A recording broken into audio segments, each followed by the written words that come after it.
Welcome to Week 6 of the President's Athletic Conference Football Focus. I'm Waynesburg University senior Andy Stanko, and this week our focus shifts to the Washington and Jefferson College Presidents. W&J enters Week 6 with the league's best scoring offense and a 3-1 record overall. The Presidents host Carnegie Mellon on Saturday.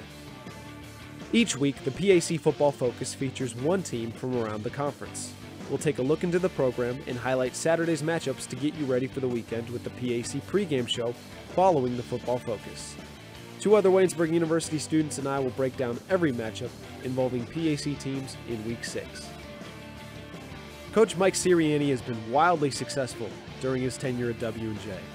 He's led the Presidents to 6 PAC titles and the Division III playoffs on 9 separate occasions. W&J is an established tradition on its way to its 33rd consecutive winning season, a streak that predates Coach Sirianni's time with the school. Tradition of the school started long before I was here. I mean, you can even look back, they were in the 1922 Rose Bowl. I mean, how many small colleges can say that? It's a proud tradition. I definitely think it's harder to build a program like maybe Ron's trying to do it at St. Vincent, or really Scott has already done, or some of the guys are doing. It's harder. There's no doubt about it. I was fortunate, but on the flip side of that, there's definitely more pressure to maintain it. Sometimes I feel bad, not for our coaches, but maybe for our players. If we, last season was considered a big disappointment by everyone. That's fine to have high expectations, but we were 8-2, and most places would jump for joy for a record like that. So it's definitely more pressure, but it's not as hard as trying to build a program, I'll tell you that. It may seem like W&J has mastered replacing impact players on both sides of the ball consistently for well over a decade. The key, according to Coach Sirianni, retaining and developing his players. I'm proud of our recruiting process and the fact that our kids, and the majority of our kids, stay in the program for 4 years. I mean, and this is not a shot at other programs. People have to do what they need to do, what's best for the school. But we've been able to recruit between 45 and 50 kids a year, stay at that level every year, not have to go to 70, 80, yet the next year 35 or 40 of them are still in the program. And that's really important. And that's important to the school. W&J is such a prestigious institution. Our school wants to have good retention. I mean, that's part of what ranks schools nationally. So I think as a football program, we have to do what the school wants too. So in terms of recruiting, that's huge, to retain our players, because we're not going to get the class of 70 or 80 like maybe someone else would. And for a lot of reasons, whether it's the difficulty getting in or the price of our school. So it's really important that we retain our players. W&J has won 3 games this season by a margin of at least 38 points, which allows underclassmen and backups to get repetitions in games. But Coach Sirianni finds that a full JV schedule is even more beneficial in developing the next generation of the program. Winning some games by 30, 40 points, I mean, that's fine and dandy, but I think the fact of the matter that we play so many JV games. I mean, this year we have 7 scheduled. We've already played 3, and twice we played Mount Union already. So not only do we want to play JV games, but we kind of want to challenge ourselves at that JV level to play the best teams that we possibly can. So those JV games are really, really important to the future of our program. And it keeps the kids interested too. It helps with our attention, because the kids know that, hey, I might not get a chance to play Saturday, but hey, I got a game on Sunday. And we videotape those, we record those, we watch them with the players, we use them to get better. And I think that's a big reason that every year we have a successful season. Yeah, but I mean, 2 of our starters on our offensive line are sophomores, Phil Bobick and Andrew Rio. And they both played. I mean, Andrew played a little bit of varsity football last year, but Phil didn't play at all. And now they're both starters. And everyone's like, oh, they didn't play last year. I'm like, well, you know what? You didn't see them play on Saturday. They played 7 games. Our starting tight end is a sophomore too, Jake Cohen. So really, there's 3 of our front 6 guys are sophomore players. You didn't see them play last year. Their name wasn't called on the loudspeaker, but still got a chance to play. So we start Dante Luther is another starting receiver. So there's 4 that are sophomores that all played JV football last year that didn't play at all in the varsity games that are starting now for our offense. It's been either W&J or Thomas More representing the PAC in the Division III football playoffs for the last decade, and the two have met this season already. Thomas More prevailed 35-9 in Kentucky, which cuts the margin for error down significantly for the Presidents to make the playoffs. We told the kids, and Thomas Moore's a great program, and we've been able to beat them at our place, and they beat us at their place. So it's kind of, we get them at home next year, thank goodness. But definitely a sense of urgency. The kids have a sense of urgency where they know, one more loss might be difficult to make the playoffs anyway, but one more loss for sure takes them out of it. And definitely the biggest thing that we talked about after that Thomas More game was how we had to have a sense of urgency and how we had to play with just a sense of every play is so important. W&J continues to get votes on D3Football.com's top 25 poll despite the loss, and Coach Sirianni knows from experience that should the Presidents run the table, they can qualify for the postseason and make some noise should they get in. Well, we've done it before. 2009, and the year we went to the national quarterfinals in 2008, we were upset in the regular season, I think, by Thomas More, and we won 2 playoff games. I think it is. I think there's a lot of football that needs to be played, but you still have, Pace and Westminster and, and Carnegie Mellon, they're all very good football teams. So I think with the depth and with just the sheer, amount of teams in our league now, but I definitely think that, we could get in with. But right now, the focus is just trying to win every game instead of the playoffs. But I definitely think a one-loss PAC team could get in the playoffs in a large bit. I think, and well-deserved. I think it's a good conference. The Presidents have the conference's top-scoring offense through 5 weeks, and it's led for the 3rd straight year by quarterback Pete Coughlin. He has a ton of trust. He does some things that I don't even tell him to do. He's getting to the point where he's simulating the snap of the ball to pick up blitzes. And I really don't even have to talk to him about doing that. He does that. So I trust him utmost. He's disappointed in the way he played at Thomas More, and I don't think it was one of his best games he played. And again, they had a lot to do with that, but I don't think he played very well either. So he wants to be perfect and play with a sense of urgency the rest of the year. And, knowing right now he's only guaranteed to play, 6 more football games. Hopefully there's some more after that. So I really think that's turned up his intensity and his awareness of what's going on a little bit. But, yeah, I trust him. We have a good relationship off the field. He's a good kid, and we'll miss him when he's gone. Another household name in the PAC over the last few seasons for the Presidents isn't there in the backfield with Coughlin anymore. Ryan Ruffin graduated with over 3,000 rushing yards and 56 total touchdowns. He logged consecutive seasons with over 1,500 yards from scrimmage in his final 2 years at W&J. It's been an adjustment to run the football without him, to say the least. Well, it's been a huge challenge, and I made the comment numerous times. People, we did, after the Thomas More game, we had to make some changes in the way we did things, and I think we won those first 2 games. But sometimes winning games is kind of like a deodorant; it masks problems that you might have in your program and with your team. And I think that running the football is definitely a problem that we had. I've made the comment to our coaches that I don't think this is my 14th year as a head coach and my 18th year overall at W&J. We've missed a player more, and that's including Bobby Swallow and Bobby left and Chris Edwards and some of the great receivers. I don't think we've missed a player more than we missed Ryan Ruffin this year. I think, to take for granted what he did was unbelievable. So it's been a process. I think, Austin Kemp has took a real big step forward this weekend. He's another Thomas Jefferson kid. He looks just like him in his uniform.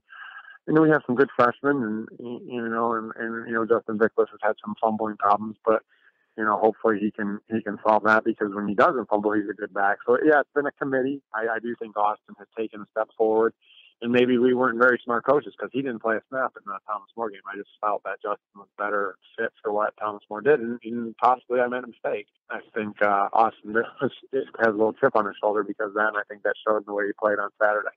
Junior wide receiver Jesse Zubik leads the conference in receiving yards, touchdowns, and is second in catches through the midway point of the season. No opponent has been able to keep him out of the end zone so far.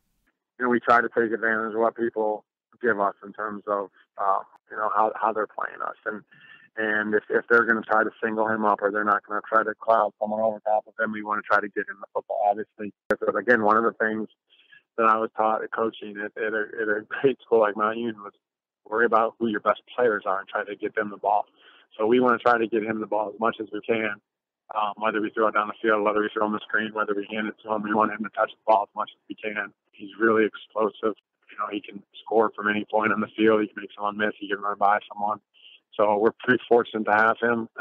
We tried it. We have plays that we have designated to give him the ball. We know people are going to try to take him away, and we're fully expecting that this weekend. And that's just going to open up something for someone else. W&J is known for its high-octane offense. which sometimes takes attention away from a defense that is on the field more than any other unit in the PAC. I've always said it's hard for defensive coaches, defensive players to coach and play at a school where the head coach is an offensive-oriented person. I get that. I need to be better with this. Sometimes I'm like, all right, guys, sudden change. We have the ball 3rd and 4 on the 20 or 2 minutes ago. We're down 4. And our defensive guys are like, Coach, I'm like, oh, sorry, guys. So it's tough. I get that. I think our new defense coordinator has done a great job. He's young. So that Vince LeVar is young. So, that kind of stuff doesn't bother him. Young in his career where, maybe some things are focused more on offense. I think he's done a good job of putting our kids in a position to be successful. I think we're a little more aggressive. And honestly, I don't want to point fingers at people, but that Thomas More loss, to us might have been the first time since 2009, again, 14-7, that you could blame a regular season loss solely on the offensive performance. And I think that's definitely the case. Our defense was 7-3 at halftime and they scored on a fumble recovery. So we tossed the shutout, and their second touchdown was off a triple tipped pass that they ran down to the 2-yard line on a 3rd and 12. So we were tossing the shutout for 38, 39 minutes of that game. I thought they played terrific. So Vince has done a great job. I think he'll continue to do that. He's a young coach. He wants to be successful. He works hard, and our defense has played very well so far this season. The opponent for W&J this week is Carnegie Mellon University. CMU brings the PAC's leading rusher Sam Benger down to Washington. Benger ran for over 300 yards against the Presidents last season, and it's always a priority to try to slow him down. I don't think you stop him. Like you said, you try to slow him down. He's going to get his touches. He's going to get his yards. What we don't want to give up. Last year, we gave up 80 yards, 90 yards. I think we were twice. I think I have to be the only coach in the history of NCAA football to have a 300-yard rusher twice and go 2-0. We're 2-0 because I think Robert Heller did it against us in 2007, which played at Waynesburg. So we've given up 2 300-yard rushers and we won both games. We definitely don't want to do that again because we won't win. To eliminate the 80, 70-yard runs. If he had a couple on us last year is what we want to do. He's going to get his yards. We just want to kind of eliminate that one, make them drive the field. Their quarterback and their passing game is very good too. And they're like I said, they're a good football team. Them and Case have really brought a lot to this conference in terms of prestige of academics, but also, as a football coach in terms of the level of football in our conference. They've really brought that up in our conference. And they're good, big. They're bigger than us football team, and we're going to have our hands full. Finally, the Presidents are playing at home at Cameron Stadium, where W&J hasn't lost since 2012 against St. John Fisher. I honestly, and this is what I believe, my coaches will argue with me, and I'm like, I don't think there's a home field advantage in Division III football. I love the atmosphere of W&J. It's great. It's unique. We get big crowds. People get involved in the games, but it doesn't make the other team not hear their signal. We don't get tired in the bus on the way to Teal in an hour and 15 minutes. I actually enjoy going to Thomas More because, just get away from it a little bit, get to relax and eat in the hotel and things like that. I can't tell you that. I don't know. And I'm being completely honest. I don't think there's a big home field advantage in Division III football. I just think that we've tried to be consistent. And we for whatever reason, we played out well at home. Maybe the kids like their black jerseys. I have no idea, but I'm being honest. I don't think there's a big home field advantage in Division III football. And we've been fortunate to win the games we played at home, and hopefully we can continue that. Thanks to Mike Sirianni and Washington and Jefferson College for being featured on the PAC Football Focus. Up next week is Carnegie Mellon University and head coach Rick Lackner. Stay tuned for the PAC Pregame Show coming up next on pacathletics.org. I'm Joe Underko, Commissioner of the President's Athletic Conference. Want to know what makes the PAC so special? Here's a few reasons why. Comprised of 10 private institutions and 2 affiliate members, the PAC remains unique in this era of high-pressure college athletics. Now sponsoring 21 sports as it celebrates over 60 years of competition, the PAC is regarded as one of the elite NCAA Division III conferences in the nation. Our student-athletes excel in athletics as well as the classroom, with numerous postgraduate scholarship winners, over 150 academic All-Americans, and over 900 academic honorable recipients with a 3.6 GPA or higher in the past year alone. Want to learn more? Visit us at www.pacathletics.org. pacathletics.org, or follow the President's Athletic Conference on social media. Academic and athletic excellence since 1955, the President's Athletic Conference. Welcome to the PAC Pregame Show here on pacathletics.org. Andy Stanko with you, and once again I'm joined by fellow Waynesburg University students Austin Anderson and Brendan Keany. And guys, before we dive in to an exciting Week 6 of PAC matchups, let's take a look back at Week 5. And quite a few big games went down. 2 games between unbeaten teams, a game between 2 teams searching for their first win. What stood out to you in a really big week in terms of this conference? Well, I think you mentioned it. You have to look directly at the 2 games played between unbeaten teams. Case Western with a huge win over St. Vincent at home. Thomas More rolling over Westminster. The game was close at the end, but definitely 2 solid performances by what I think we would all agree are 2 of the best teams in the conference. And I think for them to be 3-0 with their conference record heading into Week 4 is huge for those 2 teams. But I really liked the game played by Westminster for the most part, even though they're not used to that high-scoring, high-octane trade scores kind of game. They were able to adapt a little bit, and I still think that it was a positive game for them. And then St. Vincent, I think, played extremely well, going to Case Western, which is a tough place to play. Even started off the scoring. They were up 14-0 in that game. So I don't think there were really any duds in those 2 games. I think all teams involved played fairly well, but Case Western and Thomas More on the winning end of it. And it's going to be interesting to see how the year unfolds with those 2 teams not meeting up in the regular season. Had a chance to talk to Waynesburg Sports Information Director Bobby Fox, and we looked at the bylaws of the PAC, and the tiebreak, the second spot is best record versus the next team below that. So it's not by overall record, which is what I thought initially. So that would actually, assuming W&J would be the 3rd place team, that would put Thomas More in the driver's seat here for the conference. So if that's the case, I mean, Thomas Moore's in really good shape. But yeah, I mean, overall, I was really impressed with Case Western's output offensively. Rob Crudy going on a tear in all facets last week, and over 600 yards of offense for a couple of teams in the PAC last week. But very high-octane offense week. Yeah, I want to point out the game in between teams that had yet to win a game, Waynesburg and Grove City. It lived up to it by scoring 22 points total, the 2nd lowest scoring game of any game involving PAC teams this season. The Jackets able to pull it out 14-10, and big winners, CMU and W&J as well, picking up wins in week number 5. But let's jump in here to week number 6, and the first game is a noon kickoff in Crestview Hills, Kentucky, and it is the very first trip for Coach Andrew DiDonato as the head coach of Grove City to head to Crestview Hills, Kentucky, and he's got a bear of a task. Number 15, Thomas More, playing host. Thomas More 4-1, 3-0. Grove City still looking for that first win, and last season Thomas More won this matchup 66-14. The Saints racked up 687 yards of total offense. Javier Pitts and Luke Zajac each ran for 3 touchdowns, and Brendan Kuntz started in place of Jensen Gebhardt last year, threw for over 300 yards and 2 touchdowns, both to Goose Cohorn. So a dominating performance for Thomas More a season ago against Grove City. And for the Saints, you look at the early season gauntlet, Franklin in week 1, and then W&J, CMU, and at Westminster. After those games, all wins against PAC opponents. The rest of the conference schedule, you've got the bottom 4 teams in the conference, Bethany, Teal, Waynesburg, and Grove City. At St. Vincent is really the only remaining game that stands out as a big challenge for the Saints in which they could potentially slip up. So for Thomas More, they navigated the toughest part of their schedule, and they beat Westminster at Westminster, which was a huge win. It snapped a 10-game winning streak for Westminster. Thomas More dropped 45 points on a Westminster defense that allowed 16 points through the first 3 weeks of the season. Offensively, they put up 506 yards on that tough Westminster defense, 279 of those yards rushing. Javier Pitts, 100 yards on the ground, a touchdown on the ground, a touchdown catch, and Dalen Garland, 2 touchdown receptions. And on the other side, Grove City had perhaps its closest or best chance to win a football game this year, losing to Waynesburg 14-10.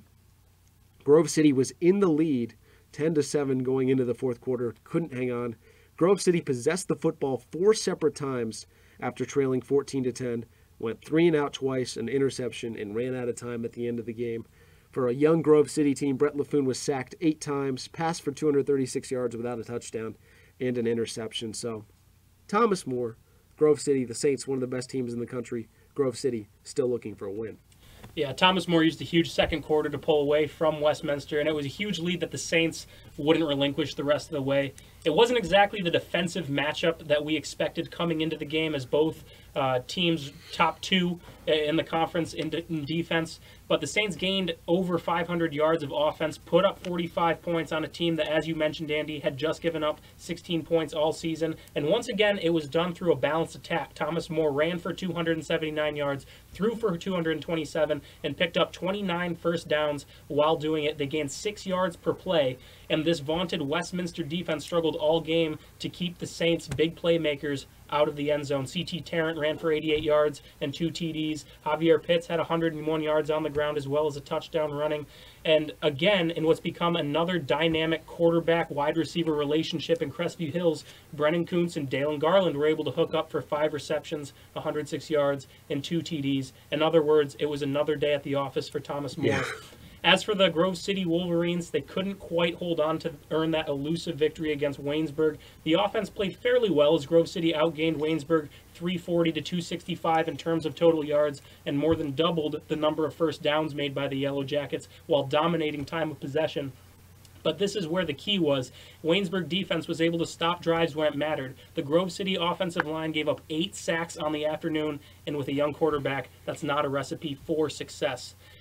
There were some positives for Grove City against Waynesburg.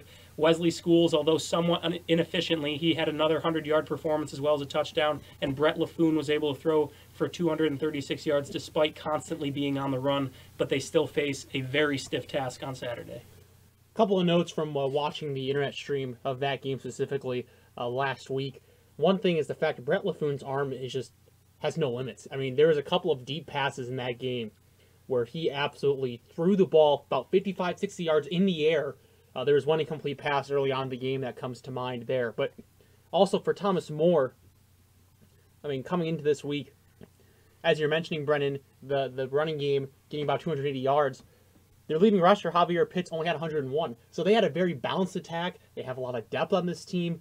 And that's the scary thing. I mean, one guy goes down, next guy goes up. It's not like many teams, like example, Grove City. If LaFoon gets hurt, it seems like, Grove City would have some troubles trying to find a replacement quarterback. Mm-hmm. Thomas More, they have so much depth that 1 or 2 injuries probably won't derail him at all. Yeah, this is a Thomas More team where you look at the body of work this year. The loss to Franklin in week 1. Since then, it's been fantastic, laying 45 on what has been the best defense in the PAC for the last year and a half, and able to do it, scoring in the first 4 possessions, touchdowns against this Westminster defense, jumping out to a 28-12 lead in the first half, holding on for the win, 9 for 15 on third down, staying on the field, dominating time of possession, 36 minutes against Westminster.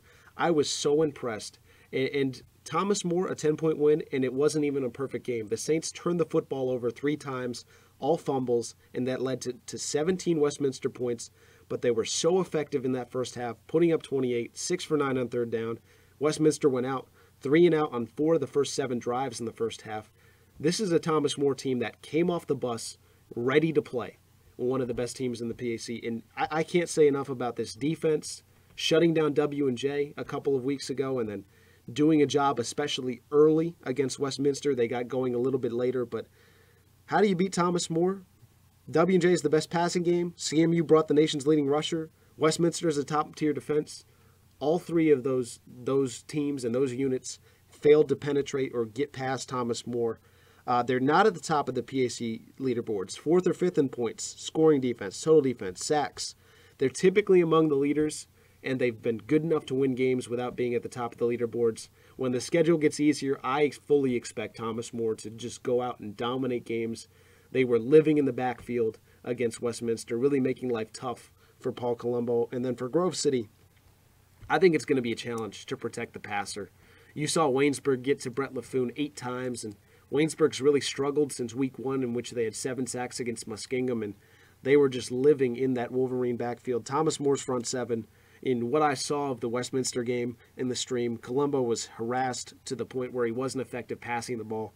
14 for 36, 162. That's 4.5 yards an attempt.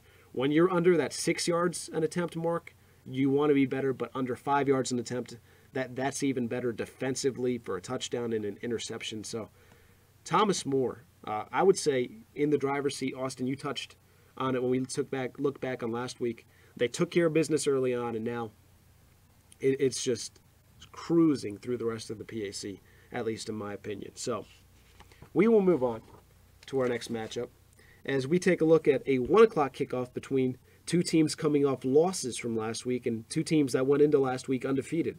The St. Vincent Bearcats travel to Westminster to take on the Titans, and in this game last season, Westminster knocked off St. Vincent 39-14, led 39-0 going into the fourth quarter before St. Vincent finally got on the board. The Westminster defense allowed St. Vincent to gain 116 yards from scrimmage the entire game. 93 of those yards coming on the final two drives. So that's 23 yards of offense in the first 11 drives for St. Vincent. That's Westminster's defense last year. It was sensational defense. Westminster turned the ball over 4 times and still won going away. Paul Colombo ran for 148 yards. Don McKinley, another 105, each with a touchdown. They took care of business against St. Vincent last year, and this matchup comes at a really interesting time of the season. Both teams coming off that first loss against very formidable opponents. Case Western, Thomas More, two of the favorites. As of right now, your two top teams in the PAC, but neither has really time to feel sorry for themselves. It's a really fun matchup for me because Westminster is vaulted into the upper echelon. Westminster was competitive with Thomas More. Mm-hmm. They were on the field with Thomas More, and Thomas More just had a much better start to that football game, but it was much different than last year. Thomas More won 45-14, was up 45-0. This was a game through 4 quarters. So St. Vincent, a loss to Case Western. Westminster, a loss to Thomas More. I'll let you guys take the first crack at it. Yeah, I think the storyline of this game, as you mentioned, is that these were two previously undefeated teams. How do they respond to tough losses against perhaps the two best rosters in the conference? St. Vincent led 14-0 in the first quarter of this one, but that storyline changed in a hurry as Case Western grabbed the next 24 points scored before the first half ended and then outscored the Bearcats 22-7 in the fourth to put the game out of reach. But there were some definite positives to take away if you're St. Vincent going into Westminster, another top PAC team, and that's the passing game. Derek Stewart, while he was only 20 of 43, he racked up 322 yards through the air and threw for 4 touchdowns against the Spartans. And he showed some big playability doing it too. He found DJ Ocean Kelly for a 70-yard touchdown. 5 players on the Bearcats caught at least 3 passes, and 4 of these players had more than 40 receiving yards. However, if St. Vincent wants to get back to their winning ways against a tough Westminster defense, they'll have to do a couple of things. One, the Bearcats cannot turn the ball over as much as they did against Case. Although Stewart had an efficient game, he diminished his impact by throwing 3 interceptions, and St. Vincent also turned the ball over on a fumble. Case scored 2 touchdowns off turnovers, which would not have necessarily made the difference, but it would have been a good start. Number 2, they have to run the ball better. This will be another tough task against an extremely tough Westminster linebacking core, but the run game only picked up 26 total yards, which was an average of 1 yard per carry. Westminster, coming off a tough loss against Thomas More in which they gave up 506 yards and 45 points, perhaps a little disconcerting for their vaunted defense with the 279 rushing yards gained by Thomas More. However, I still view this game as a positive for the Titans, who battled back and kept the game close despite a bummer of a second quarter in which they gave up 3 touchdowns. Paul Colombo maintained his fairly solid play on the season. He was able to gain 250 total yards on the ground through the air. Dominique McKinley returned to form with 102 yards and 2 TDs on 12 carries, which was good enough for an impressive 8.5 yards per carry. Westminster plays tough at home, and with both of these teams fighting to be a part of that top group in the PAC, I expect a hard-fought game between these two, and it's definitely one of the more intriguing games on the docket this week. I definitely agree there, Brendan. I think this really is a matchup between these two teams. I'm looking forward to seeing how Derek Stewart does against the Westminster defense. I think that's really the key matchup here this week. We know St. Vincent's defense is decent. It's not as good as Westminster's or Thomas More for that matter, but it's still a decent overall team. Stewart was able to pass the ball well against a really good defense in Case Western early on before they caught on to him, and I think that definitely could be something to look out for this week. And also for Westminster's offense flipping sides, Colombo, yeah, definitely is not as good as Rob Kuda, I believe personally, but still, St. Vincent's going to have to figure out a way to stop Colombo, who has been effective offensively throughout the year. So I think this is a good matchup. And I think Westminster does have the upper hand, especially being at home where they've been so good, but except for the Thomas More game. But overall, this should be one of the better matchups in the conference. This is a St. Vincent team that's looking to take that next step and really follow in the Westminster blueprint. Westminster came out of nowhere last season, following a 4-6 season, and they did it with defense.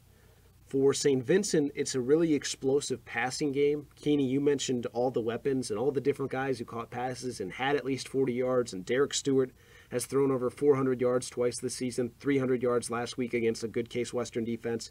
But a couple of things. I want to go off your point, Brendan, about turnovers. I really thought the turning point in this game was going towards the end of the first half. Case came back to take a 17-14 lead, but that was going to be all right. But St. Vincent had the football and fumbled on its own 37. That turns directly into a Case Western touchdown, and all of a sudden it's 24-14 instead of 17-14 going into the half. And St. Vincent gets on the board to score first in the second half with a Dalton Dietrich touchdown to cut that lead to 3 again, when if they don't turn the football over, they have the lead again, and all of a sudden you're off to the races. Case scores 4 more times. St. Vincent can't score until the fourth quarter. 53-28 is your final. So I also look at one of the biggest numbers for St. Vincent for me coming into this matchup was the red zone efficiency. St. Vincent had been outstanding. 16 for 16, 14 touchdowns. In the red zone against Case Western, 1 for 3, 2 turnovers on down. And then you had the fumbles, you had the turnovers, the interceptions, and it certainly makes life tough.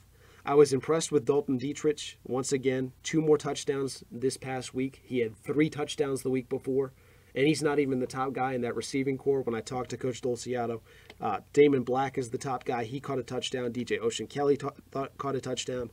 Things went right for St. Vincent, at least at the beginning of that football game. They turned Case over 3 times, and Case has just 5 giveaways all season, counting those.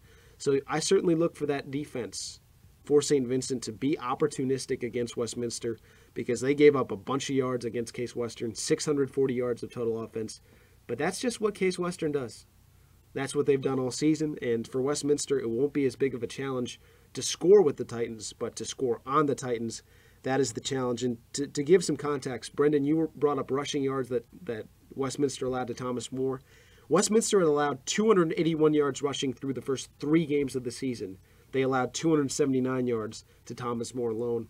And in terms of passing yards, Thomas More passed for 227 yards. Westminster's still your number 1 pass defense. Westminster's loaded on that side of the ball. Todd Jeter had an interception. Matt Quinn, 14 tackles, a fumble recovery. Gator Phillips, 11 tackles, a forced fumble. Bobby Noble, 8 tackles, 2 for loss, and a sack. I was really pleased to see Dominique McKinley return to form, as you mentioned earlier, Brendan. Over 100 yards, a 64-yard touchdown, his first 100-yard rushing game of the season after running for 1,300 yards last season. This matchup, Westminster has shut down everyone except Thomas More within the last year. They hadn't allowed that many points since playing Thomas More a year ago. It's still the best pass defense. That matchup, Austin, I thought you hit the nail right on the head. Derek Stewart and all these weapons against Todd Jeter and that Westminster defense, I think that determines this ball game. And I think this is a really fun matchup in New Wilmington between 2 teams that are still vying for those top 3 spots and representing the PAC in a bowl game. I think it's very possible we could see one of these teams go on and do that. But we'll shift gears to our next matchup, a matchup that we're very familiar with here at Waynesburg. Geneva Golden Tornadoes traveling to Waynesburg to take on the Waynesburg University Yellow Jackets. 1:30 kickoff. It's homecoming for us here at Waynesburg this week.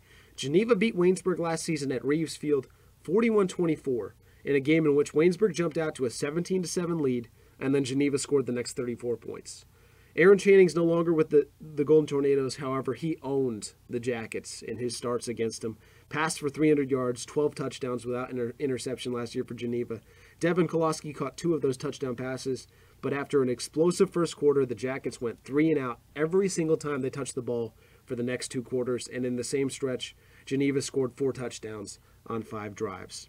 Now, both teams are very different. Kevin Barnes, Tim Cooper, each back and each caught touchdowns for the Jackets, but the offense looks very different everywhere else, and Geneva, of course, has underwent a complete overhaul on the offense. I'll let you go first again, Brendan Keany. I know you have the call of this game, so Yellow Jackets, Golden Tornadoes, Interesting matchup. Very interesting matchup, and I think I'll get to the key of the game later on, but I do want to point out that Waynesburg should feel fairly fortunate coming out of Grove City with a win, going up against statistically the worst defense in the conference. The Yellow Jackets offense struggled to move the ball. Waynesburg only managed 11 first downs and 265 yards of total offense.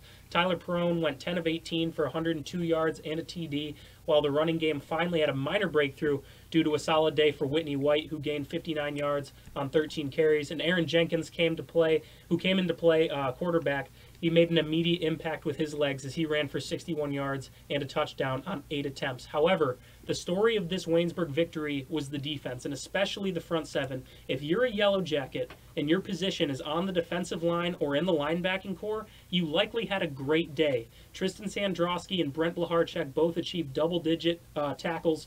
Every starter on the Waynesburg defensive line had at least one sack, and Brad Grinnan picked up 3 more to add to his impressive season.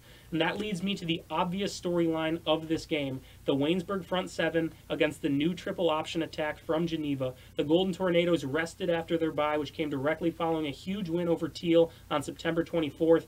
In that game, Geneva scored early, and they scored often with their 21 first quarter points, and the underrated Geneva defense was able to hold on to the victory. Trayvon Marshall was sensational in that contest, 174 yards and 3 touchdowns on 13 carries. The Golden Tornadoes ran for almost 400 yards against Teal, with 3 players running for at least 60. It's the obvious matchup of the day. Can Waynesburg's stout front seven pick up on the triple option system by a team who is getting better every week at executing it?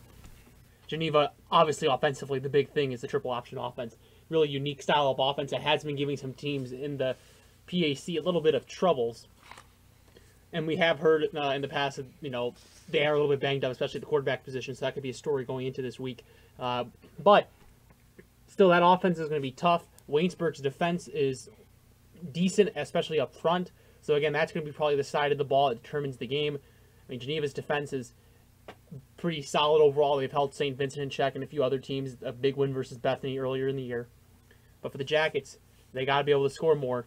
Only putting up 14 versus Grove City, that was a little bit concerning. Yes, once Aaron Jenkins got into the game, the offense seemed to increase. And the mobile quarterback seems to be the wave here in the PAC of success. So they're talking about Coach Shep is using a 2-quarterback system this year for the remainder of the year. That'll be important going into this week. And I think Jenkins' mobility and Perrone's ability to throw down the field could be a great dual threat here for the Jackets. It's a little concerning to see Waynesburg only put up 14 points against what, as you mentioned, Brendan, had statistically been the defense that surrenders the most points. 14 points, as a matter of fact, is the lowest scoring total for any team to win a game involving PAC teams all season, and it was the second lowest scoring game involving PAC teams overall, of course, with the lowest scoring game being Geneva's 21-0 win over Bethany earlier in this season. For Waynesburg, I was really impressed with the punt return unit. Mike Kren is a guy who's getting some opportunities, a freshman out of Upper St. Clair who had 4 punt returns for 89 yards, including a 30-yard punt return to set up the Waynesburg's first score. That drive only went 20 yards for a touchdown, and that was Kevin Barnes catching the touchdown pass from Tyler Perrone. And then in the second half, you saw Aaron Jenkins, and Jenkins, in terms of running the football, Waynesburg could really turn to him. He ran for 61 yards in just a half. And for the Yellow Jackets, that's the second highest rushing total for a game of any player all season. The only higher one was Ben Cerro against Muskingum back in week number 1. So he gives this team a spark running the football. Coach Shepis says that they use some designed runs to get him free for 24 and 27-yard gains in the fourth quarter against Grove City, and that as he continues to learn the playbook, things will get more and more complex, and he will continue to improve as well. On the other side for Geneva, when I talked to Coach DeMarco a couple weeks ago, some things didn't make it into the interview because of time constraints, but he said that this offense could be a big play offense and that they hadn't been able to play with a lead yet. 2 weeks ago against Teal, both of those things came true for Coach DeMarco and his triple option offense. Trayvon Marshall had runs of 70 and 63 yards, and all of a sudden, Trayvon Marshall, as a sophomore, is the second leading rusher in the PAC. It's Sam Benger and then him out of Geneva, and that wasn't something that anyone expected coming into the season.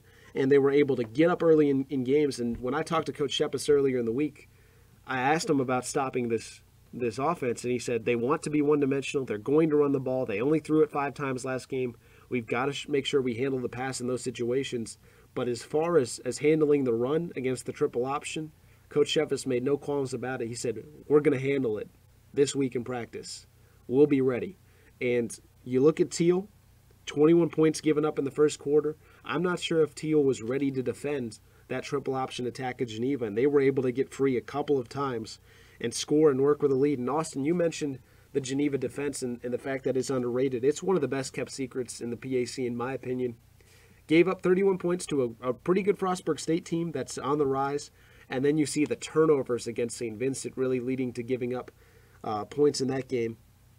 So you've got a unit that's top 3 in total defense, up there with Case and Westminster as the only defense besides those two to hold opponents under 300 yards per game, a top 4 run D, second-ranked pass defense. I think it's fair to say this is a legit unit on the defensive side of the ball, and it's been so good they've been in every game. The offense didn't score for 3 quarters against Bethany, and they were still in that game. Same with St. Vincent, just turnovers that hurt them, and with Teal they were able to build a lead, and I would point to the third down defense.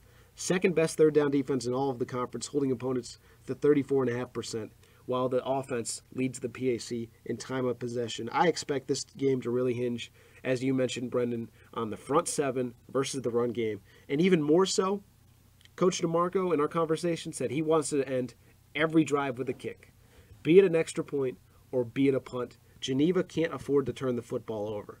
A -4 turnover margin, 9 takeaways, and that's something the Jackets aren't very good at defensively. I think that could be a huge key in this football game. And they did fumble the ball 5 times last week, in their previous game. They only lost 2 of those fumbles, but if the ball's on the ground, it's a scary situation no matter what. We will move on to our 4th game here in week number 6. It is the Case Western Reserve Spartans traveling to Bethany, West Virginia to take on the Bison. And in 2015, it was Case beating Bethany 59-20.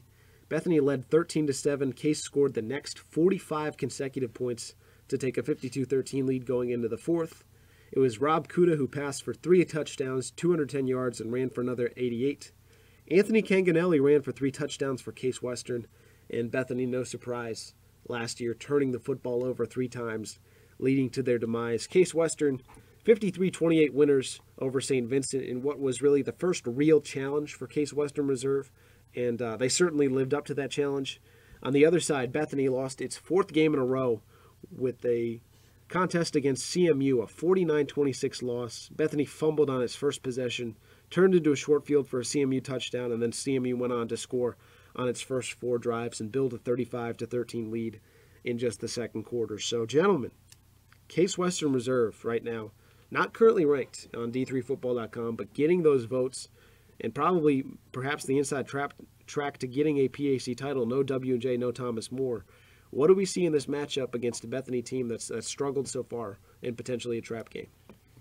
Well, I think it potentially could be a trap game, but I think as we've seen by other teams playing Bethany this far, especially the fact that Case Western's coming off of the great game they did last week, I don't see them having any troubles this week.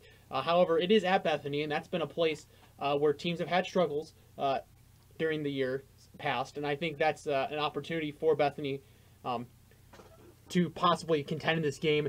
They're coming in after surrendering 3 touchdowns to Sam Benger in their last game.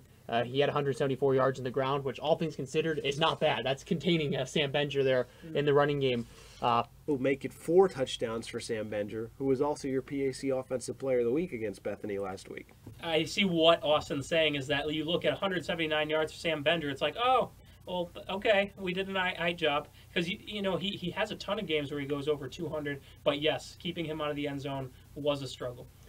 And then also, for Case Western, 349 yards rushing on the ground last week, 291 yards passing, so 640 total yards offensively. Bethany might be able to contain, as that's really their strong suit, their defense, but 640 yards for Case last week is hard to ignore against a very solid defense in St. Vincent. So I think this is going to be a good week here for Case Western.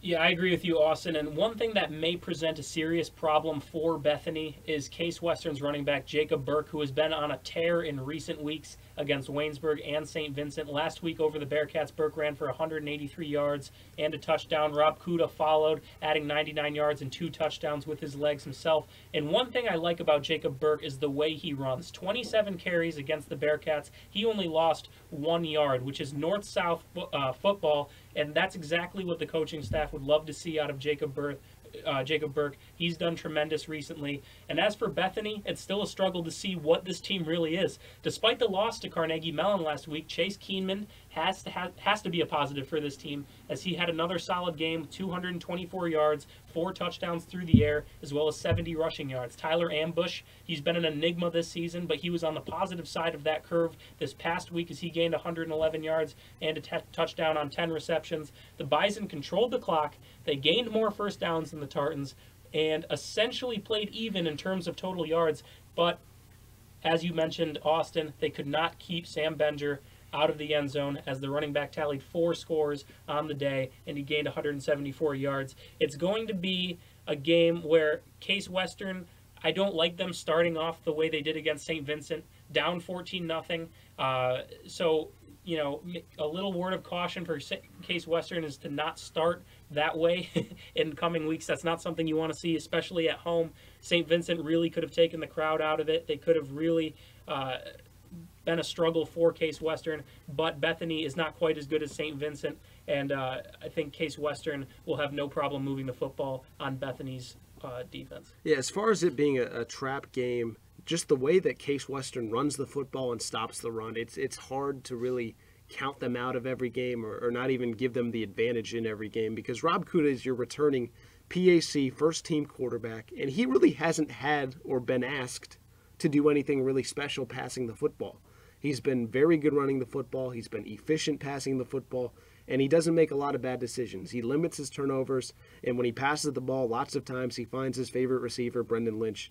Lynch, another 96 yards, 2 touchdowns, and despite falling behind early, the defense stiffened up, made 7 straight stops after giving up a 70-yard touchdown pass and a 38-yard drive after an interception, including 4 3-and-outs and 2 takeaways, while the offense scored 24 unanswered points. The offense picks up the defense picks up the offense, and Case Western is rolling right now, outgaining St. Vincent 640 to 348, outgaining St. Vincent in rushing yards alone. And talking to Coach Dolciato, one of the first things we talked about is trying to take away the run game or slow down the run game after what Case Western was able to do to Waynesburg. Case was able to do it again, and they've done it week after week now in which they've been able to move the football. But for Bethany, one of the strengths, and you mentioned it, Austin, is the defensive personnel that they've got. They've got really good players. Donovan Hayden at linebacker, Aaron Fry in the secondary, Daniel Gibson on the defensive line. Those are 3 leaders that I certainly look to. And your point about Sam Benger, I think, is really valid. Holding him under 200 yards, holding him around, if not under, 174 yards, which is something you'll absolutely take out of him rather than him having one of his best games. And I think it's really important that Jalen Holmes is back for this Bethany team. Ran for 92 yards, 7 yards a carry. I like what Raekwon Wright has brought to Bethany, but having Holmes back is always huge. And freshman tight end, Aranis Espaniel, a couple of touchdown catches in the red zone for Bethany. You like to see that. Chase Keenman is still in his first season starting, but he's had a couple of huge games. You mentioned him, Brendan, as a net positive. I'd absolutely agree. 4 touchdown passes. He gained 116 yards on the ground before he had negative yards because of the 8 sacks that CMU was able to get him for. So for Bethany, I like a lot of the things that they were doing. Unfortunately, the defense was put in a lot of bad situations. 3 scoring drives for CMU were less than 50 yards because of kickoff returns and fumbles. Your defense doesn't really get a fair shake. And of those first 4 drives, 2 were one-play drives, a 36-yard pass and a 49-yard run, both set up off of kickoff returns right after Bethany touchdowns. So you talk about the defense picking up the offense. The offense goes down and scores, and then the defense gives up a touchdown in one play. It's challenging to win football games like that, but the defense has usually been really solid. It just gave up some chunks. CMU passed for 19 yards of completion. That's a number that I know Coach Garvey would love to see go down, but it's just such a tall order this week. Case is outscoring opponents 47-13 this season with the number 1 total offense and total defense, the best running game, the best run defense, second and third down conversions 52% of the time, and the best third down defense, and it possesses the ball more than anyone else in the conference outside of Geneva. So it is just a tall order. Case Western is a very solid football team, and Coach Debelak just has the Spartans rolling right now going into Week 6. But we will move on to our final matchup, and maybe one of the best matchups in the PAC all week. It's CMU traveling to Washington and Jefferson. Carnegie Mellon's 2-2, 2-1 overall. The Presidents 3-1, 1-1 overall, or 1-1 in PAC play. 2 p.m. kickoff. Last year, W&J beat CMU 38-14. However, this was the Sam Benger game in which he ran for over 300 yards, and he had touchdown runs of 51 and 85 yards, also throw-in runs of 46 and 66 yards. Despite that performance, W&J still outgained CMU by 200 yards. Pete Coughlin, 309 yards passing, 4 touchdowns, 1 interception. Ryan Ruffing, 231 yards on the ground and a touchdown. CMU struggled to pass the football. Andrew Heron was just 11 for 34 for 51 yards, 1 touchdown, no interceptions. CMU, don't let that 2-2 record deceive you. The Tartans have won or been in every single game this season. An overtime loss to Washington, a 20-16 road loss to Thomas More. You've got double-digit wins over Waynesburg and Bethany. Last week, a 49-26 win over Bethany, and perhaps the best run-pass balance you'll see all season for CMU. And then for W&J, business as usual, 62-14 over Teal. The game was 35-0 less than 5 minutes into the second quarter. The offense scored 5 straight touchdowns after going 3 and out on the first drive. But Coach Sirianni had a lot of very good things to say about CMU and the fact that they could have, if not should have, beaten Thomas More in Thomas More. He's taking that matchup, I know, extremely seriously. Guys, Sam Benger, CMU, Pete Coughlin, W&J, what do you see in this matchup? I look forward to this matchup. I think this is going to be a really good match between two solid teams here in the PAC. And again, it's going to be Benger versus the W&J defense that decides the game. We know Coughlin's going to go out and have a good game himself. 434 yards passing and 5 passing touchdowns in their last game. So that's something definitely to look at against Teal. Really a solid offensive game for W&J last week. And now looking ahead here versus this game versus CMU, this is going to be a matchup where the Carnegie Mellon defense has played really solid, I think, throughout the whole entire year. But the interesting thing about CMU is that they tend to play the upper opponents. They kind of play to the level of their opponent in a sense. Like when they played Waynesburg, it was a very close game until you had the backup quarterback come into the game, and the rest was history. And then versus Thomas More, where not many teams gave him a shot, they only lost by 4, and really contained him defensively. Arguably the best defensive job by any team against Thomas More this year. So I think that's something to look at here. Will Carnegie Mellon play up to the level of W&J, which we should expect, or will they kind of be middle off where W&J should run away with this game? I think this game will be close between these two teams. I think Carnegie Mellon's up for the test, especially defensively running the ball.